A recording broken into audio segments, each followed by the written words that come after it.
Good afternoon and good morning, everyone, and welcome to Thrive, a monthly webinar series brought to you by ARCpoint Labs, your single source employer solutions provider, helping business leaders create compliant, safe, and healthy workplaces that thrive.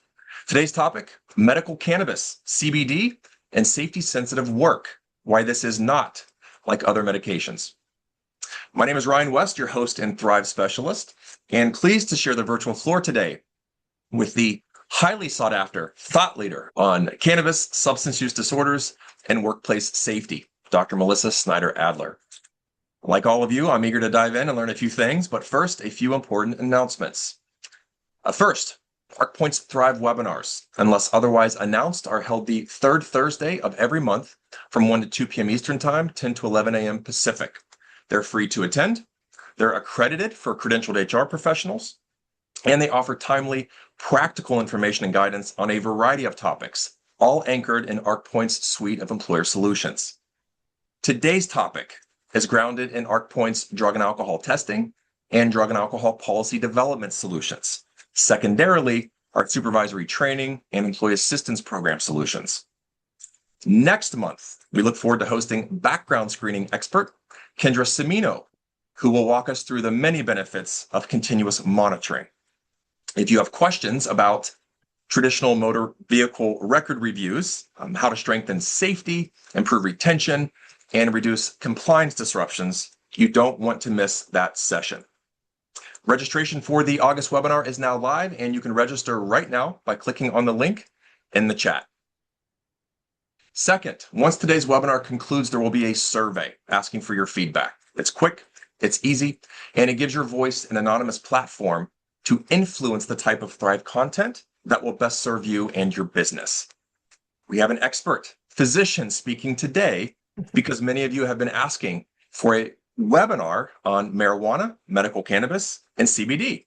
So keep the feedback rolling in, and we'll keep doing our best to deliver the topics and speakers you request. And lastly, I want to quickly address the frequently asked questions that we get regarding our Thrive webinars. To save time, we're posting the FAQs in the chat, but I do want to emphasize a few important points about certificates of attendance and continuing education credits, or CEs. Now, if you're here to acquire some helpful takeaways, perhaps get a question or two answered by our expert, awesome, welcome, always happy to have you. But if you'd like a certificate of attendance emailed to you after the webinar, make sure you're not only registered and logged into Thrive webinars under your name, but that you also attend the entirety of each session from start to finish. Also, if you're a credentialed HR professional, SHRM and HRCI activity IDs will be shared on certificates of attendance only. So if you're looking for CEs, again, make sure you attend the entire session to receive a certificate. Okay? Any questions, let me know. Please go to the chat to review the other FAQs, and also say hello. Let our speaker know where you're logging in from. If you have questions for our presenter, please use the Zoom Q&A function and use the chat for everything else. We have a physician, an MRO, we have an expert with us today. I know there's going to be questions. We don't want to miss them. So please use the Q&A for questions and then use the chat for everything else. It is now my pleasure to introduce today's presenter, Dr. Melissa Snyder-Adler. Dr. Adler is a board-certified addiction medicine physician and medical review officer, or MRO, with in-depth expertise in workplace substance use, impairment assessment, and drug testing interpretation. She serves as the Chief Medical Review Officer at Driver Check Inc., is a co-author of the 2025 Cannabis Position Statement, published by the Occupational and Environmental Medical Association of Canada, a board member of the Medical Review Officer Certification Council, and a committee member with the National Safety Council Alcohol, Drugs, and Impairment Division.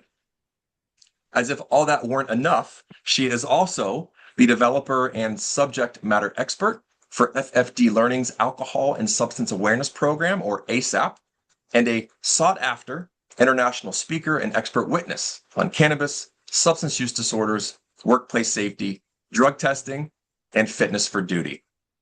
Dr. Snyder-Adler, a very warm welcome to the Thrive series. Thank you for being here. The floor is yours. Thank you so much, Ryan, and thanks for the warm introduction, and thank you everybody for joining us. We have a great turnout, especially for July and especially for, sort of the middle of the summer when lots of people are on holidays. But I know this is a topic.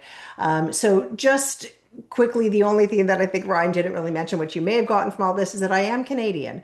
And why I bring that up is that everything we're talking about today, we have been dealing with for many, many years in Canada with legalized cannabis and legalized medical cannabis programs. And so I'm going to go over where we're at just from a US perspective, but with a little bit of experience, just so that you know where I'm coming from and why I'm saying what I do. So whoops, hang on, get started here. Oh, if you want to connect with me, there's my LinkedIn. I am very active on LinkedIn, so I would love connection. So you can just use the QR code and that will take you right there. All right. Let's move forward. Why is this not working? Hold on. There we go. All right. This is everything that we're going to talk about. I'm not going to spend time as to what we're going to talk about because I really want to get to the meat of everything. But you can see that we really are focusing on medical cannabis, not recreational, CBD, and what you need to do and what you need to take home from the workplace, like how this is going to help you. So when I speak to people, I do a lot of consulting, a lot of speaking. This is where most people are at.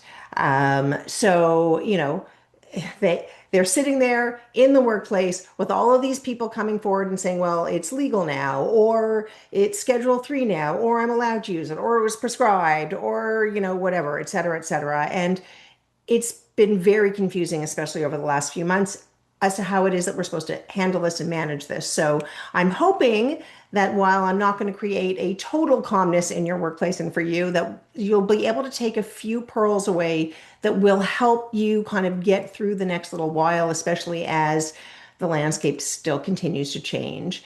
So I know that a lot of people say marijuana. I use cannabis. It's actually more accurate to say cannabis because it encompasses anything that comes from the cannabis plant. And what we know is, and I'm not going to kind of get into all of the different types of products that are in cannabis, but from the cannabis plant, there is not just THC or CBD that we're going to be focusing on. There are many more cannabinoids or active components of the cannabis plant. There are terpenes, that's what gives it the smell, but they also have some effects from a brain perspective and a cognitive perspective, potentially. When we talk about medical cannabis, there are a whole bunch of different ways that people use medical cannabis. Topical is one. Orally ingested, whether it's an oil, a gummy, a pill, a soft gel. Obviously, people smoke it and vaporize it, even with medical cannabis. And believe it or not, I know that this is probably not a shock to anybody. High potency THC, dabs, concentrates, shatter, all of that are still used, and I'm going to put this in quotations, for medical reasons. So, I do a ton of assessments, and we'll talk a little bit about that. When I look at the products that people are using, it is shocking to me because the literature does not really support, or does not support, I will just say, very, very, very high dose THC for any medical ailment or condition. So, but it is still used and it's available, and you can buy it under the kind of medical license, both in Canada and the US. If you've gone into any of those stores, you will see that they are readily available. And in fact, sometimes the lower THC products or higher CBD are not as readily available. But nonetheless, it all falls under medical cannabis. So I could give an entire hour webinar on all of the indications and all of the background studies to support or not support all of the different reasons why people use cannabis for medical purposes. What I will say is that these are the most common, but I have seen everything from I'm using it for menstrual cramps to I'm using it for hair loss. It doesn't work for hair loss. So if you have hair loss, don't even think that there's any literature to support that. There's not, but yet I had a worker tell me that that's why he's using it in very high dose THC because it promotes hair growth, which it doesn't. But anyways, so there's lots of different reasons why people will use it, will get a medical card. Yes, some states have very specific limitations on what you can use it for, but many other states do not. And so we see everything here. But again, when we talk about medical cannabis, we may be talking about actual FDA approved medications. So there is a CBD one called Epidiolex. It is indicated for seizure disorders in children, very severe ones, but there are other ones.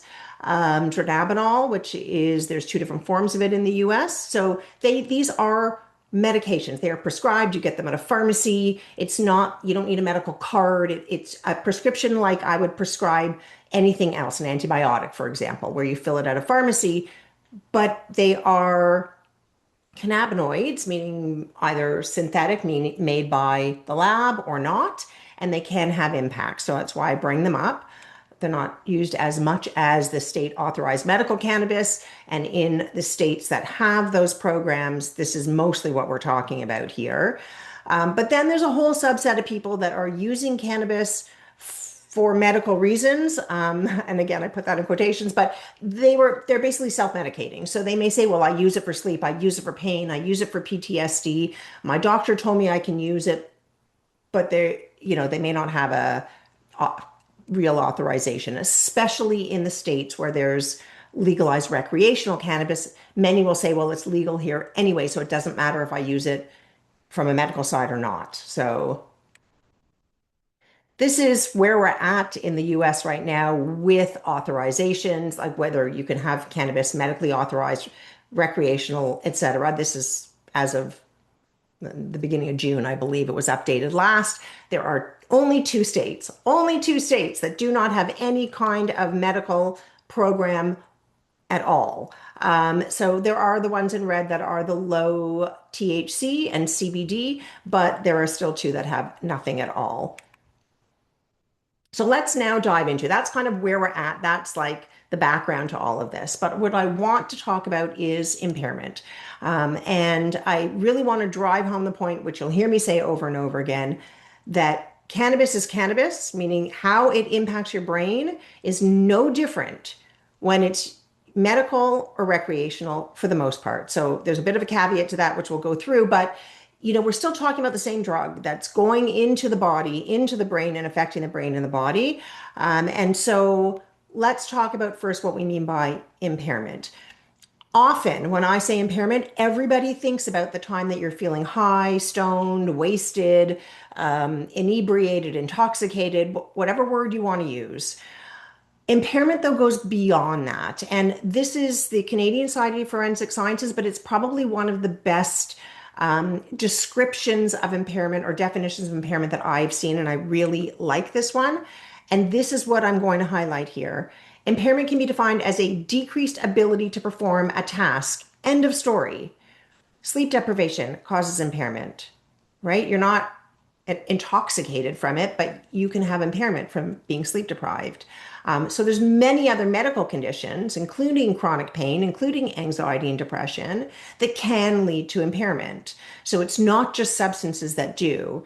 But what I like is that this goes further to tell us that this differs from the acute effects or the immediate effects of a drug, which we call intoxication. And that is the time where people feel the effects of it, whether it's alcohol, whether it's cannabis, whether it's cocaine, whatever it may be. When people use that drug recreationally, they use it to feel something. When they feel something, that's called intoxication. But the minute they stop feeling it, the brain does not go back to a normal functioning. It's like alcohol. If you drink too much, and we've all experienced this, you know that you can wake up with a hangover. You may be dizzy. You may be tired. You may not have slept well. You may be feeling off. You may have some nausea. The room could be spinning. It could be so bad. What I will say is that if I did a breath alcohol test, you will have zero probably alcohol in your system, but you can still be impaired from those after effects or the hangover effects from alcohol. You are still impaired. You may not be intoxicated, but you're impaired. Now, sometimes people do blow over the next day, so I wanted to just clarify that. But I like to think of impairment like an umbrella where all of these different reasons for impairment fall under it. Whether it's due to withdrawals, whether it's due to feeling high, whether it's due to the immediate effects, whether it's due to the after effects, whether it's due to the secondary effects of maybe not sleeping so well because of the substance, because it can interrupt proper sleep, All of these things can lead to impairment the next day, much more like a window. When we're talking about cannabis, though, specifically, these are all the areas that are impacted in our brain. And we can actually take a look at the brain itself and show all the different areas where, let's talk THC now, the most active cannabinoid, the one that we're most concerned about, where it affects our brain. And it affects our brain in all these different areas. And then we can say, oh, it affects this part of the brain, and this part of the brain is responsible for working memory or concentration or decision making or motor skills or visual spatial skills or judgment. So we can see this all from where it actually works on our brain. We have an endocannabinoid system. That is a system in our brain from head to toe that we all have, where cannabis, THC, and other cannabinoids and the products from the cannabis plant attach onto this system that we have. And they affect that whole area that's supposed to be run by things that are in our body, not things that we put into our body. So things that our body make. So all of these, I will say, especially when we're talking safety sensitive work and driving, are all needed to be able to do that safely. If you can't divide your attention, so yes, you may be able to drive down a street, for example, where there's no stop signs, no red lights, no children running out, no balls, no animals, no rain, no sleet, no sun beaming in your eye, no other cars around, and you may be able to do that. And people will say, well, I drove safely. But the moment you have something else that comes that you need to change your attention from one thing to another, or you need to take in visually what you are seeing, put it into your brain, figure out what it all means, to understand and recall what you learned and how you react to it, and then tell our body to respond to it, that takes a lot of brain power. And safety sensitive work and the work that many of our employees are doing requires that same brain power. And so we can compensate for small things, but we can't compensate for when we need that much power in our brain. And all of these areas are where cannabis affects. Now, the big question, but how long does impairment last? If I had an easy answer, then we probably wouldn't be having all this confusion because it would be a very easy answer. It's easier with alcohol because I can tell you approximately how it gets in your body and how it comes out of your body, hour by hour, very predictable, and what I call linear, meaning it goes hour by hour at the same rate. THC and the other cannabinoids are not the same. There are many different factors that determine what impairment looks like, how impaired a person looks, how their brain responds, what different areas of the brain may be more affected than others, and then how long it's all going to last for. So some of the factors are the actual dose of THC. So, and when I say dose, that is not just the percentage of THC that we talk about, because maybe you have a 30% THC joint that you're smoking, but maybe you just have a one tiny little puff. And so when, that joint maybe will last you a few weeks. I'm just making that up. I don't know, because you just take a little bit at a time. People do that with vape pens. It just lasts them for a long, long time. And so it's the amount of actual THC in milligrams that you're getting into your body. Along with that, it's the route of administration. Are you eating it, ingesting it, or smoking it? Because that will change how long the impairment's going to last. We all probably know this by now, that when you ingest something, it's going to last longer. It's going to last longer than if we smoke it or vaporize it. The other factors are things like, when did you smoke? How frequently do you use cannabis or ingest it? Whether you've been using it for a week or a year or 10 years, whether you started when you were 11 years old or you started when you were 30 years old. All of these things have a difference, along with our own genetics. Just like everything in our body, our endocannabinoid system, mine is probably different than everybody else's. How we respond to different things differs. We all know that you can take medication and one person will say, oh, I have no side effects from that. And somebody else will say, oh, I can't take that at all. It makes me feel really nauseated or dizzy or unwell or whatever it may be. So we respond differently to different things because our genetics are different. These are just some of the factors that determine how long the effects of cannabis will last. We know that generally the acute intoxication, the high, the very highest risk of impairment or intoxication is approximately the same for most people. But when you take a person who uses cannabis every single day in very high doses, and then you put them in a study and you give them a very low dose THC, you can understand that that very low dose is not really going to do anything. And so they may not have any observable intoxication signs. Just like alcohol. If I drink a bottle of whiskey a day and somebody gives me a shot of whiskey, I'm really not going to show any effects because my tolerance or how I respond to it has been raised or changed because I drink so heavily every day. And it's the same thing with people who smoke and use cannabis daily, every single day in high doses. When we give them a little bit in a study, they're not really responding to it. So it's sort of all over the place. We don't really have an answer. But I will say that truthfully, in 2026, we have more of a problem than we did before with respect to how long cannabis impairment is lasting. And that is because there's the higher dose and higher potency THC. Now, again, just because you buy something higher doesn't mean I'm getting more THC in. But the truth is, why are people buying these high dose products? Because they want to use them and get more of an effect.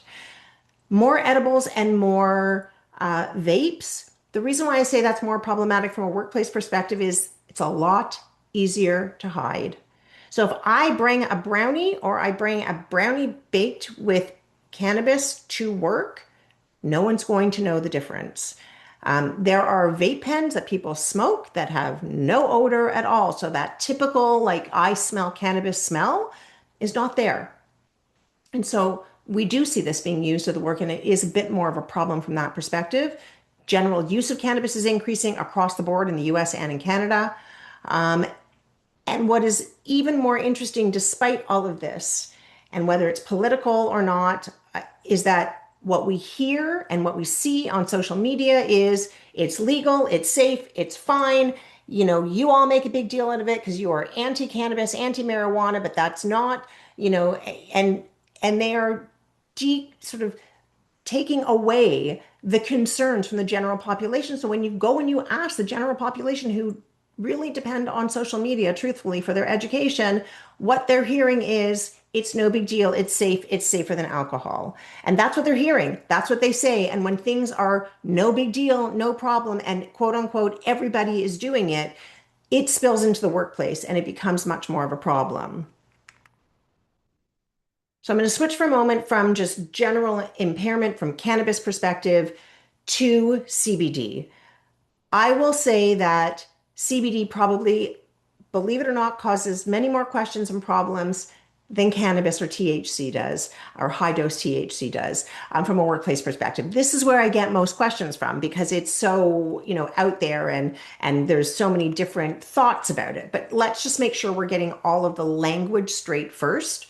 There's hemp derived CBD, and then there's CBD that comes from the other cannabis plants. So just to be clear, hemp is a cannabis plant, but it is a cannabis plant that has very low amounts of THC in it in comparison to all the other plants. And especially these days where they have manufactured cannabis plants to be able to make much, much higher strength dose THC than what we used to 20, 30, 40 years ago. So when we talk about hemp, it's still cannabis. The hemp CBD, it's still from the cannabis plant. It just has lower amounts of THC in it. So that's the cannabis plants. Then we hear about products, and products can be labeled as isolate, CBD. Isolate means just like that, isolated. In theory, a proper isolate of CBD only contains CBD and nothing else. No other cannabinoids, no terpenes, nothing else from the cannabis plant, just CBD. There's issues with that, but I'm just saying that that's in theory what it's supposed to be. Broad spectrum means, okay, now we've taken CBD, we have other parts of the cannabis plant in there, but it's still very, very low THC. So it's not the higher THC products. It could be from hemp, but instead of it just being just CBD, we have other cannabinoids, we have other terpenes, we have other parts of the cannabis plant along with the CBD with a little bit of THC, but a lower amount. Full spectrum is just everything. So higher THC in general, the different cannabinoids, that's what we're talking about. So if somebody says, well, I'm using an isolate or I'm using broad spectrum, there's not that much or not any THC in it, at least you understand what they're talking about. And we're sort of speaking the same language here. But here's where the problem is. And these QR codes, if you're interested and you like to read studies, will take you to the actual studies so that you can read them. But I know that nobody likes to hear me talk about studies for the most part, and break it all down. But I'm going to sort of go through these ones quickly and just tell you. These are two studies that were done in the US with CBD products, hemp-derived CBD products and just CBD products that you can buy anywhere. And what did they find? They found that the labeling is not accurate more often, like very often. What it says on the label is not actually what it is. And whether that is the amount of CBD or the amount of THC in it, there is mislabeling. So there are products that say THC free, or they don't mention THC at all, but they do have THC in them. Why is that? There is no quality control or oversight for cannabis products in the US. End of story. Now, there are some companies, just like vitamin companies, who do their own testing with third-party labs, and they can produce those for the person who's buying it, where you can see that this product has been tested by a third-party lab. And if we trust that lab and it's a reputable lab, maybe you can depend on it, and it will say, this is how much CBD, this is how much THC, let's say it says 0, this is how much CBN, CBG, what THCA, whatever it is that you're looking for, and it breaks it all down and it tells you. So that is better. Again, then you have to know the lab. You have to know whether or not you can rely on it, depend on it, and whether that testing was done each product batch that they're making or just once at the very beginning when the company started, right? So you got to really look into the details of it. But for the most part, we can't depend on what we are getting. And so when a worker comes to you and says, see, I have the CBD product, there's no THC in it, I'm only using it at night, it doesn't cause me to feel high. Here are all the articles that say that CBD is safe from a workplace perspective. Can I use it? The issue is not necessarily the CBD. The issue is that we cannot rely on that label to state that it is THC free or that there will not be any impact from a workplace perspective. And these studies are kind of the backup for that support. So let's look a little bit about workplace specific and cannabis and the guidance statements that we have out there that help us to understand what we're supposed to do with a cannabis perspective. So I'm going to go through 3 of them. 2 of them are US, 1 of them is Canada. This is the National Safety, the Alcohol, Drugs and Impairment Division. And they basically wrote a position paper, which is excellent. You can get it with the QR code there if you're interested. And essentially, they basically said that the use of cannabis products, any cannabis related products, is incompatible with people that work in safety sensitive work. Now, that's just cannabis. They don't break it down to medical or recreational. It's just any cannabis product. Similarly, ACOM, which is the American College of Occupational and Environmental Medicine, they're the occupational medicine physicians, also came out with guidelines and also said that it is not recommended that people who work in safety critical positions, like safety sensitive work, use cannabis and cannabis products. And again, there's the QR code if you want access to that just for your own information and background. This is the Canadian version of ACOM. It's called OMAC, the Occupational Environmental Association of Canada. I'm one of the authors of this one. It's our second position statement on the use of cannabis in safety sensitive work. And essentially, what we have said is that you need a minimum of 24 hours. There is a bit of a difference between all of those. I can give an entire hour webinar on why that is different, but nonetheless, what I do want to say is this.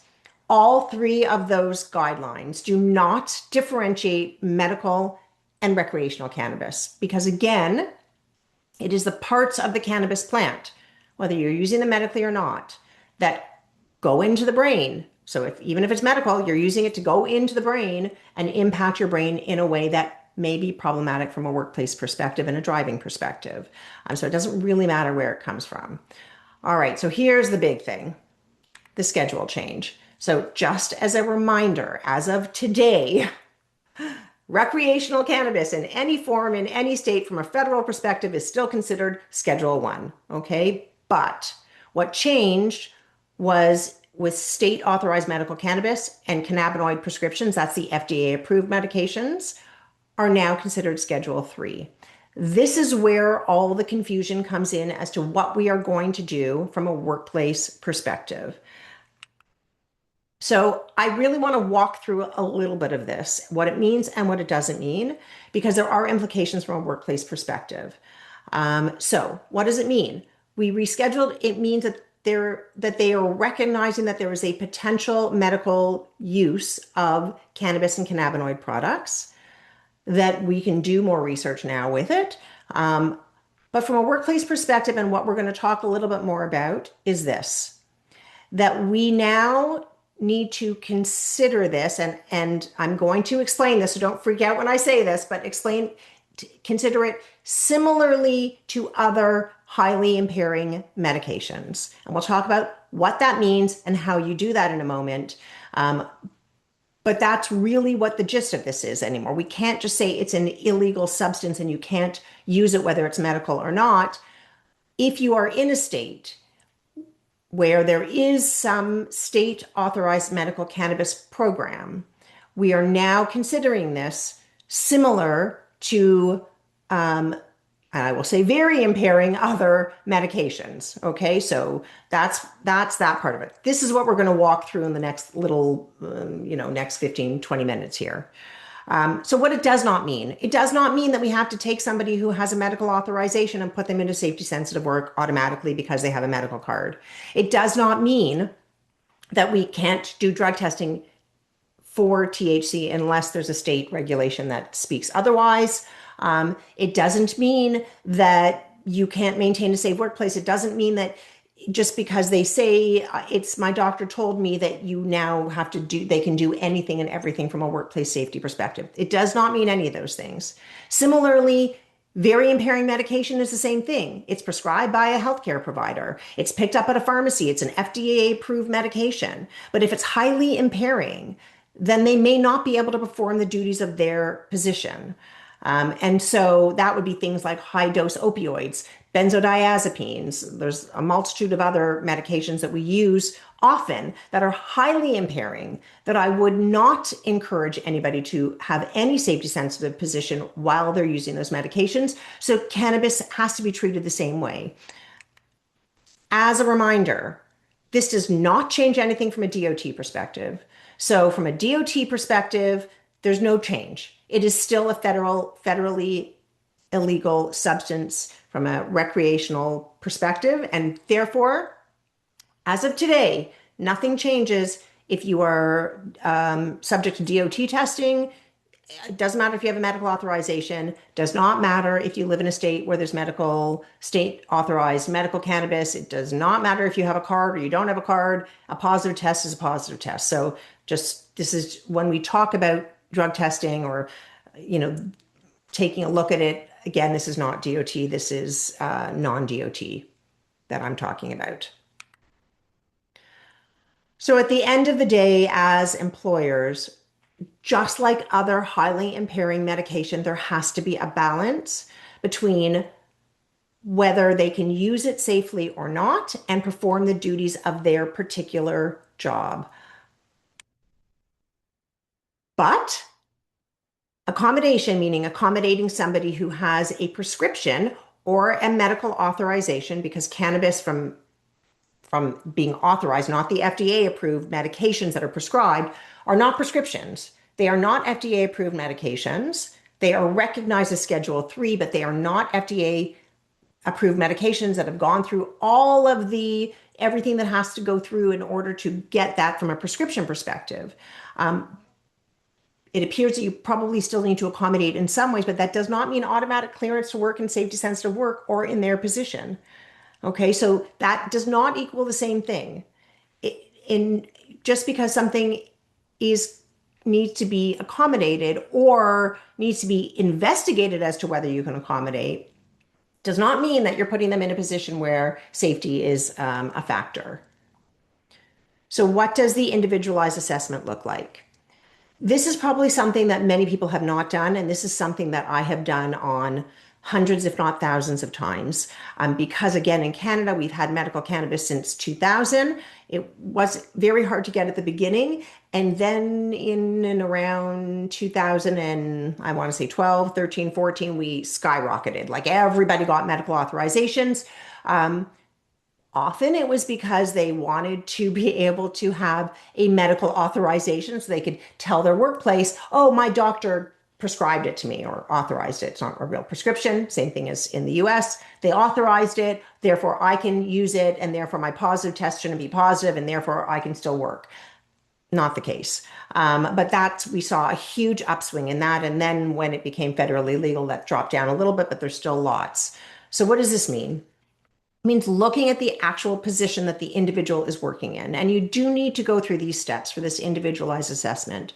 I understand that it takes time. I understand that it's hard to find people to do this. But if you really want to be following what you're supposed to and not get into trouble from a defensibility perspective, going through this process is what will end up being the most defensible when you say, you can't work in your position. We've looked at everything, and this is where we're at. So we look at the position. There's a difference if they're answering phones to if they're operating heavy machinery, if they're in a mine, if they're working for hydro and hundreds of feet up with live wires. There's a big difference between all of those positions. And so what their actual position is, what the duties of their job are really important to understanding that risk kind of benefit. Understanding what they're using. Now, I say this because it is important, just like understanding a prescription, right? I need to understand if they're using a prescription, what the prescription is before I can say whether they're safe to use that prescription and be able to fulfill the duties of their job. It's a little bit hard with medical cannabis because there's no oversight or quality control. And because when they're getting their authorization, they can go and buy whatever they want to. And so in most states, in the states where they're only allowed CBD or very low THC, obviously that's what they have to purchase. But in everywhere else, it may be very difficult to really understand the product that they're using, but you need to at least try to understand that. You need to understand their medical condition. Why are they using it? Hair loss is probably not a medical disability where they require a treatment for that. That may be impairing from a workplace perspective. Things like menstrual cramps, for example. Yes, that can be problematic. I'm a woman. I understand. I can say that. However, there are many other non-impairing treatments that need to be trialed, at least in the least, before you go to cannabis to treat that. You probably should never go to cannabis to treat that, but nonetheless, we need to really understand that. What is the condition? What have you tried before? Are there other non-impairing alternatives for you to be able to use for your medical condition? These are the same things that we do when I'm looking at prescription medication and the safety in the workplace. So this is no different. We're treating it exactly the same here. And then there is that risk benefit. What do I mean by that? What I mean is that there are some medical conditions that themselves can lead to impairment if they are not treated. You can imagine that a person with profound anxiety or chronic pain, without any treatment, they're going to have issues from an impairment perspective, from a concentration, from a focus perspective, because again, they can't be thinking clearly when they're in that much pain or they're having that much anxiety. So we have to look at the condition, and then we have to look at what they're using to treat it. And again, are they non-impairing? Let's just say you get to the point where you have somebody with, I'm going to use chronic pain, and they have quite literally tried everything that's out there. Everything. Nothing's helping for their pain, and they get a medical authorization and they are using CBD, and that CBD has a little bit of THC in it. Okay, so are there other non-impairing alternatives? Maybe not. Maybe they've tried everything, and everything else that they haven't tried is highly impairing, and I don't want them working with that anyways. Maybe what they're using is very, very, very low dose. Maybe it's a CBD isolate. If we trust it, can we say there's no THC in it? Well, maybe it's one of the ones where they have a third party lab that's looked at it. I don't know. So we're weighing again the risk with and without. That still does not mean that they can be safe to work their position because it again depends on their position. But again, that when I say weighing, that's what I mean. It's taking everything into consideration and putting it all together. Often it means, sorry, you can't work, or the products that you're buying are very high dose THC. And even if you think you need this, and even if there's 10 doctors saying you need this for your medical condition, which I've yet to see, but nonetheless, even if you had that, that doesn't mean that they need to be working their position if it's deemed that using this medication for them, this treatment for them, is impairing. But you do have to go through the motions of understanding that. So I have lots of people that say to me, well, any cannabis, any THC levels, any amount is absolutely, they're going to be impaired, et cetera, et cetera, et cetera. So, and I don't necessarily disagree with you, but I do want to share with you that there are, and I'm happy to share all of the studies with you if you want. There are a number of studies that look specifically at medical cannabis, usually for chronic pain. And these are people who don't use it recreationally, so they're using it medically under the guide, of a cannabinoid medicine physician, somebody who's knowledgeable in the area. Where in these studies, they're using very, very, very low dose THC. One of the products is zero 0.5 milligrams of THC, very, very, very low with CBD, or without CBD, usually with, and then looking at impairment. And so there's a lot of studies that show that these very, very, very low doses used 12 hours before, so i.e. before bed, will show no impairment the next day. That does not mean that recreational cannabis doesn't show impairment the next day because you don't use those low doses of THC. And when you're using recreational cannabis, you're using it in a different way. You're using it to feel an effect, to feel high. If you think about, I don't know if you have that, but you may have older relatives who use medical cannabis. Maybe they use a tiny little bit before bed. They're not using to get high. They may be the ones who never used cannabis before in their life, but now they have arthritis and someone told them to rub it on their knee and whatever that may be. So there are all these studies. We put together, I was one of the authors of this one as well, and you're welcome to download it with a number of people, a way of kind of assessing or looking at impairment from medical cannabis. And putting people into low, medium, or high risk from an impairment perspective. Low risk does not mean no risk. So I just want to say that. Low risk is not no risk. If they fit the criteria for low risk with medical cannabis, they still may not be able to do some positions in safety sensitive work. But maybe they can still work and answer the phone. Maybe they can work in the office. The challenges in the US specifically, and much more so than what we have in Canada, because we have oversight and quality control of all of our cannabis products, which you guys do not have. First off, and I know that you've heard these stories, if any of you want to go out and get an authorization in a state where there's state authorized medical cannabis, it is not very difficult. It often means going on virtually, meeting with a doctor, just getting a prescription. They don't know your history. They don't even ask, usually they may ask you what your medical condition is, but it takes all of 5 minutes and you get your medical card. And so when it comes to doing these individualized assessments and getting information from the physician who is authorizing the cannabis, they often don't have very much information and will say, well, you have to ask their doctor or their treating physician.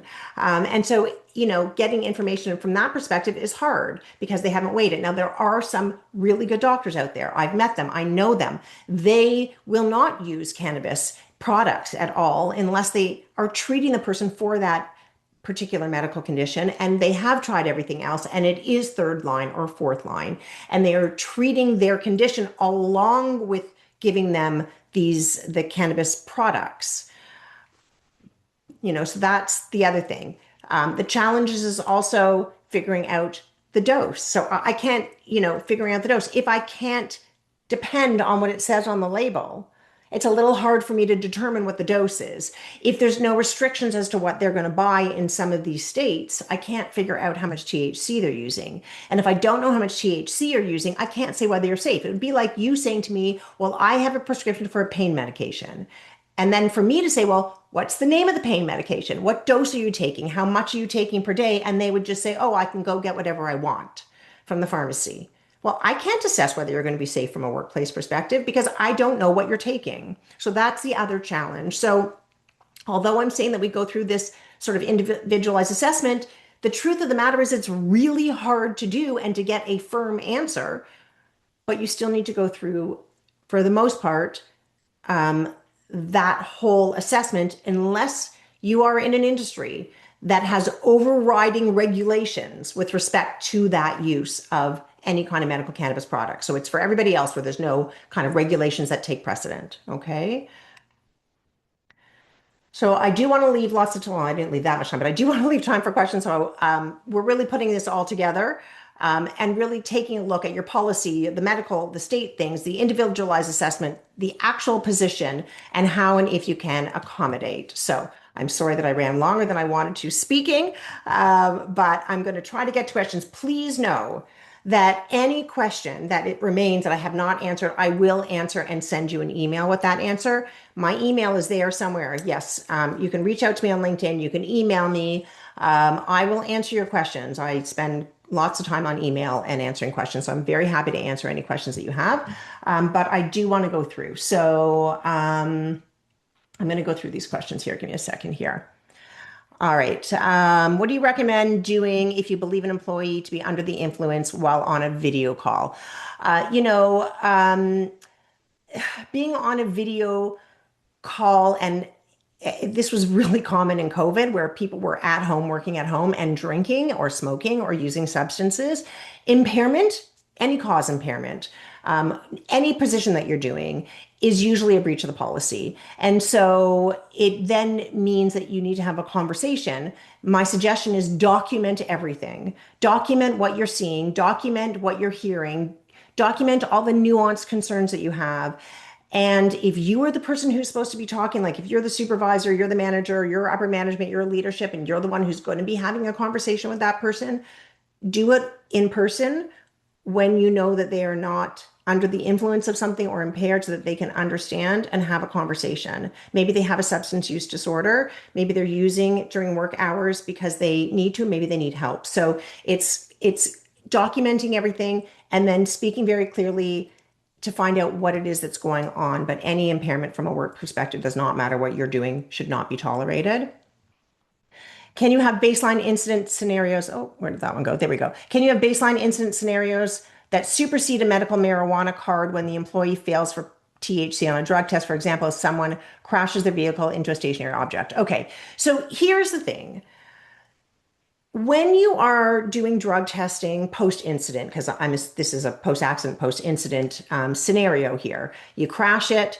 Obviously, there's no other reason. There's no, you're not in Canada in the middle of winter with snow and ice, and you can say that it was due to that. There's no other reason, and you do a drug test. So it depends on which drug test that you are using. But the truth of the matter is, especially if you're using a test that shows recent use of the substance that is still in the body, and then we are now tying this to an incident that we have concerns that the use of that substance led to that particular incident, especially because that is often when you find out about their medical cannabis, right? At that point, they came to work using a substance that was not authorized, was not disclosed prior, and then they have an incident. So this is somewhere that I say definitely speak to a lawyer, but that's a concern. That's a huge concern because if you knew about the medical cannabis and you had the individualized assessment and they were allowed to use a product 12 hours before work, and you're doing specific testing like oral fluid testing that's detecting recent use, they shouldn't have a positive test. And if they do, that's a breach of maybe the accommodation agreement that you have. So if this is the first time you're finding out about it, that's still a big concern. But again, I'm not a lawyer, so I don't want to give legal advice, but definitely I would say that would be a problem. Does a prescribing physician have to certify that the prescription will not impair the employee from using machinery and or driving? Here's the thing, and I'm a physician, so I'm going to say this. 99% of physicians get all of 1 hour, maybe 2 or 3 at the most in occupational medicine in medical school, barely in residency unless you're doing occupational medicine. So what does that mean? physicians really don't understand workplace safety unless they are in workplace safety. So, I read notes from doctors all the time. Joe is safe to use his cannabis at work. And then when I speak to them, I said, okay, I want you to know that this person climbs up 200 feet, is dealing with live wires, has to do this, has to do that, is in a mine 2,000 feet below, heavy machinery. Oh, I didn't realize that. It's like they will just tell you that they're safe because they are advocates for their patient, and that's what the patient wants them to say. So I would say that if you are looking to find out if they're safe from a physician, then use a physician who's knowledgeable in occupational medicine, not just any old physician, because truthfully, we're not trained. Most physicians aren't trained and don't have an understanding of the actual hazards in the workplace and what can happen. All right, so I probably have time for two more questions and then I'll answer everything else afterwards. So, in our state, having a high or any carboxy only result for workers' comp drug test is still considered a negative if the carboxy is the only value in the result. Why? Since it is a component and positive. We have been told that carboxy relays usage, but not the active high when a test was taken. Yeah. So I think what you're saying is in a urine test, we test for the inactive metabolite, and there are certain states that will not take that to indicate a risk from a workplace perspective. And so my suggestion for that is to really look at oral fluid testing, which is testing the active THC, Delta 9 THC. You can also in the States test for Delta 8. So both of those in the oral cavity, indicating very recent use with an active drug in your body. So that's what I would say. Email me. I'm happy to go through much more detail about oral fluid testing. I'm going to go through one more and then turn it over to Ryan. Can you speak to any test methodologies that can detect marijuana intoxication? Okay, so again, this is something I could give an hour talk on. Yeah, so our best indicator of marijuana intoxication or is understanding the time frame of that intoxication and using a test that detects only that time frame. So that's one. So that there's breath THC testing now, which is a lab-based test. It's done with liquid chromatography the same way we are doing oral fluid and urine testing at the lab. So it's highly reliable and valid, and it indicates very recent use of THC, which would no doubt line up with acute intoxication. From an impairment perspective, are you impaired in the workplace? There are some emerging products that actually answer the question of impairment, like all-cause impairment, fatigue, medication, substances, cannabis, etc. There's a number of those. I'm happy to give you the information that I have on that. Email me and I'll give that to you. But there are a number of these functional impairment testing that are out there. They are emerging. I wouldn't say they are being used in every workplace and everybody should be using them. They are a tool in the toolbox. When used with oral fluid testing, there are studies that show that they're very effective at detecting very recent use of THC when there's that intoxication period. Okay, so for everybody else, I promise, because I know there's a bunch of questions that I did not get to, and I'm very sorry about that, but I will send out an email. My goal would be to answer them, and then perhaps Ryan, you can send them all out to all the attendees so that everybody will see the question and see my answer, just in case you're interested, because sometimes I know people don't maybe ask a question because they saw that it was asked already. I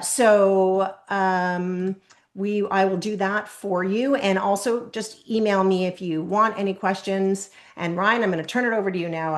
I'm maybe 1 minute later than I was supposed to be. Wonderful. So No, sorry. you're right on time. And as expected, we did receive a lot of questions. Please rest assured that we, as Dr. Snyder-Adler stated a moment ago, we will get these answered. A PDF copy of the slide deck, along with the link for this video, this recording, will be sent out by end of day next Monday. Okay, so we'll get those questions answered, and you'll also have a chance to review this because, as Dr. Snyder-Adler showed us all today, this is rather complex, and of course, it's going to generate a lot of questions. So many helpful takeaways, practical takeaways today, very insightful information that I know many of you have been wanting for quite some time. So thank you, Dr. Snyder-Adler, for your time, for sharing those insights. And thank you all so very much for your wonderful questions. It's a good problem to have these many questions. We will get them answered. All right, everybody, we are near the end. And as such, we have a few closing announcements. But don't go anywhere just quite yet. Dr. Snyder Adler is going to share her final Thrive Words of Wisdom in just a moment. And I also have a special announcement that I'd like to share with you all. First, please let our speaker know what you thought about today's webinar by completing the post-webinar survey. The survey link is in the chat, and it will also pop up in a separate window once this webinar concludes if you don't have a pop-up blocker installed. Know that your feedback is most appreciated, and it helps to shape this Thrive series. Next, as we talked about earlier, registration for our August Thrive webinar with background screening expert Kendra Semino is now open. If you want to learn more about the many benefits of continuous monitoring, register. You can do so right now for free by clicking on the link in the chat. Next, as always, if you have follow-up questions about today's topic, you're encouraged to reach out directly to your local ARCpoint Labs provider, especially if you have questions about our suite of employer solutions, such as drug and alcohol policy development, drug testing, both DOT and non-DOT, supervisory training, our full service employee assistance program called Wellbeing Solutions, and background screening. Check out www.arcpointlabs.com/employer-solutions to learn more about those solutions and many others, or simply click on the link for that webpage, which will soon be in the chat. All right, 2 more things to cover, and the first is our Thrive Words of Wisdom. Dr. Snyder Adler, your closing thoughts? Yes, thank you. So, what I would say just to everybody is that A, this is complicated. B, if you're not sure what to do, you are not alone. And C, it really changes and depends on the industry and the location, the state where you're at, and things are changing quickly. So reach out to somebody that knows, that can help you. Don't be afraid to ask for help, because this is not an easy thing to manage, especially on your own, and especially with a changing landscape. So reach out anytime, or reach out to lots of other people that have that knowledge. So wonderful. Excellent. Thank you so much. And finally, if you do have to hop at this point, you're welcome to do so. But before we go, just one last thing that I would like to share and celebrate with each and all of you. A message that may seem a little bit out of left field, especially given the topic we just covered, but nevertheless, a message that is grounded in our mission at ARCpoint, in excellence, and in gratitude. And let's start with the mission. The mission of these Thrive webinars has always been simple: to empower business leaders all across the United States to create compliant, safe, and healthy workplaces that thrive. Okay? Now, aiming to reach as many stakeholders as possible, we set a very lofty goal back in early 2022 of 300 registrants for a single webinar. Now, numbers are relative, right? For a SHRM National Conference, that's about 20,000 people shy of expectations. But for a free, non-trade specific virtual education, right, competing in a knowledge economy where information is abundantly free and available 24/7, 300 was a lofty goal. Well, we reached that milestone in April of last year and immediately raised the bar to 400 registrants for a single webinar. And for today's webinar, we reached this milestone, 445 to be exact. Nick Hartman of Drug Screening Compliance Institute, who some of you may know, was our 400th registrant. And I think this is very apropos, quite fitting, given that he and his work counterpart, attorney Bill Judge, have been longstanding partners of ARCpoint for many years now and have contributed to the growth of this Thrive series through their exceptional webinars. What was once a lofty goal, just 15 months ago, is now a reality, and the bar has been raised once again to 500. And that leads me to my next point. There are undertones of other core messages embedded in this Thrive series beyond the advertised topics of discussion, such as medical cannabis or background screening. Implicit but important messages. And one of those messages is excellence, right? The commitment to a style, a mental and emotional orientation to how we approach our work, the people in our life, and how we approach life in general. This is a bit of an oversimplification, but the recipe for success for desired outcomes can be fairly straightforward. Set clear goals and boundaries. Employ adaptive strategies. Keep your eyes firmly set on the goals, but adjust your approach as necessary to achieve those goals as new information surfaces. Show up, be consistent in your execution, have complete clarity of your why, your purpose and your role, and the purpose and role of your team, and embrace excellence. Commit to the process, and the desired outcomes are more likely to be realized. We've all got targets, right? KPIs, numbers, percentages, customer sat scores we're trying to reach. Perhaps you're focused more on qualitative measures at work, or you're trying to gain some momentum and buy-in on a new wellness program you're in charge of, a drug testing program you've been meaning to overhaul for a few months, or some of you a few years, but you're procrastinating because you've got too much on your plate. You don't know how to begin or where to start. At the risk of sounding a bit cheesy, you're not alone. We understand, we're here to help, we're committed to what we do, and we have complete clarity on who we serve. And with that, I shift to gratitude. A very special thank you to our guest speaker today, Dr. Melissa Snyder-Adler, for helping us to not just reach, but rocket past our 400 registrants milestone.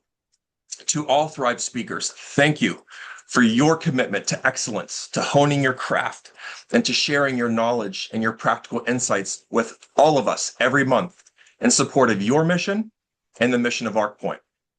To the entire ARCpoint marketing team, specifically Kirsty Lee and Morgan Watson, thank you for all of your hard work behind the curtains to make this series possible. And to every member of the ARCpoint network, those who've been with us since the beginning, and those who are just now joining us, thank you for being a part of this growing community of like-minded professionals. You crystallize our mission, fuel our daily commitment to excellence, and you push us continually to raise the bar. On behalf of the entire ARCpoint team, it is an honor to serve you and to help you create compliant, safe, and healthy workplaces that thrive. We'll see you next month.